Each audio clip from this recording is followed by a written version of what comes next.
The Frogs Who Wished for a King.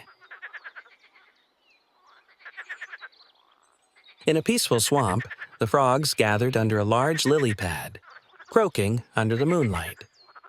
But despite the serenity, some felt uneasy.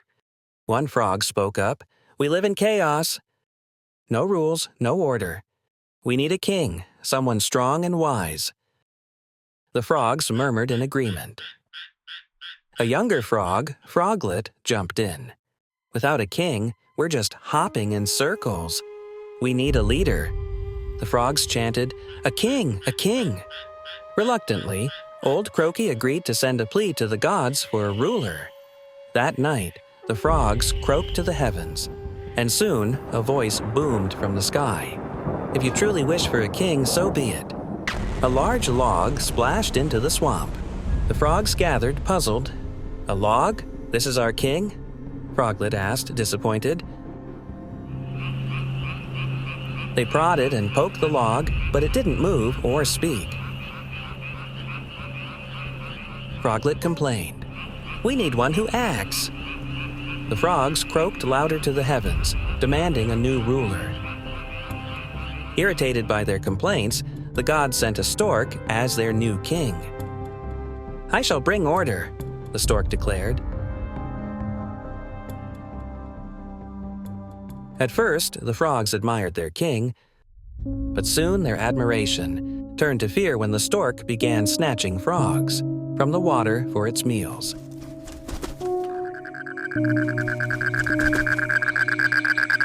"This isn't order.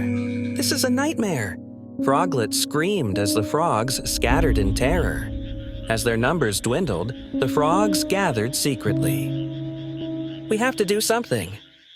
We were better off without a king," one frog said. Old Croaky murmured, "Sometimes. The freedom to rule ourselves is the greatest gift." The frogs agreed to send one final plea to the gods. This time, instead of asking for another king, they asked for the strength to deal with the stork. Late that night, the forgotten log began to shake.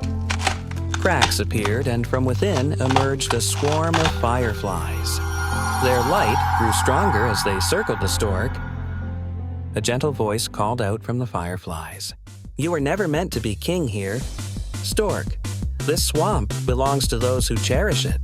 Startled, the stork flapped its wings, but the fireflies engulfed it in shimmering light. The frogs watched as the fireflies guided the stork away far beyond the horizon. With the swamp peaceful again, the frogs looked to the fireflies, wondering what would come next. Are you our new king?" Froglet asked. The firefly queen gently replied, "No, you do not need a king. You are your own rulers. But remember, freedom comes with responsibility. Take care of each other, and you will never need another king." The fireflies flickered out, disappearing into the night. Old Croaky smiled. Perhaps the best ruler is no ruler at all. The frogs, wiser now, returned to their homes, free once again.